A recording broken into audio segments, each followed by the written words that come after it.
ଯୀଶୁଖ୍ରୀଷ୍ଟଙ୍କ 12 ଜଣ ଶିଷ୍ୟମାନଙ୍କ ମଧ୍ୟରୁ ମାଥେୱଙ୍କ ଜୀବନୀ ବିଷୟରେ ଜାଣିବା। ମାଥେୱ ନାମର ଅର୍ଥ ଈଶ୍ୱରଙ୍କ ଦାନ। ଅନ୍ୟ ଏକ ନାମ ହେଉଛି ଲେବି, ଏହାର ଅର୍ଥ ଆସକ୍ତ।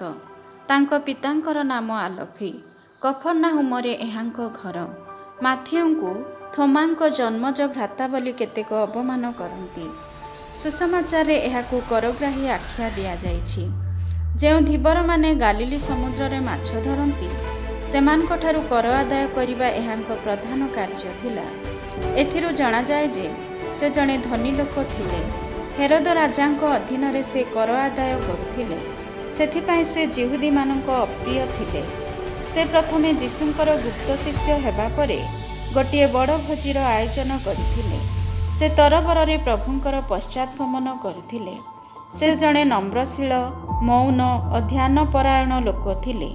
ମଣ୍ଡଳୀ ଇତିହାସରେ ତାଙ୍କ କାର୍ଯ୍ୟର ସମ୍ବନ୍ଧରେ ଏପରି ଲେଖା ଅଛି ଯେ ଅନ୍ୟାନ୍ୟ ଶିଷ୍ୟମାନଙ୍କ ଅପେକ୍ଷା ସେ ଅଧିକ ସମୟ ପାଲେଷ୍ଟାଇନରେ ଅବସ୍ଥାନ କରୁଥିଲେ ଓ ଲୋକମାନଙ୍କୁ ଯୀଶୁଙ୍କର କାର୍ଯ୍ୟ ଉପଦେଶ ଜ୍ଞାତ କରାଉଥିଲେ।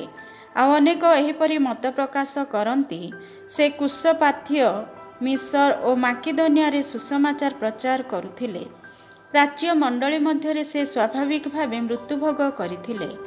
ଆଉ କେତେକ କହନ୍ତି ସେ ଅସ୍ତ୍ରାଘାତରେ ସାକ୍ଷ୍ୟମୟ ହୋଇ ମୃତ୍ୟୁଭୋଗ କରିଥିଲେ। ଅନେକଙ୍କ ମତ ଯେ ସେ ଯେତେବେଳେ ପାଲେଷ୍ଟାଇନରେ ଥିଲେ, ସେହି ସମୟରେ ସ୍ୱଦେଶ ଲୋକମାନଙ୍କ ପାଇଁ ଏବ୍ରି ଭାଷାରେ ସୁସମାଚାର ଲେଖିଥିଲେ। ପରେ ସେ ଯେତେବେଳେ ବିଜାତୀୟ ଲୋକମାନଙ୍କଠାରେ କାର୍ଯ୍ୟ କରିବାକୁ ଗଲେ, ସେତେବେଳେ ଗ୍ରୀକ୍ ଭାଷାବାଦୀ ଯିହୁଦୀମାନଙ୍କ ପାଇଁ ପୁନର୍ବାର ଗ୍ରୀକ୍ ଭାଷାରେ ସେହି ସୁସମାଚାରକୁ ପ୍ରକାଶ କଲେ।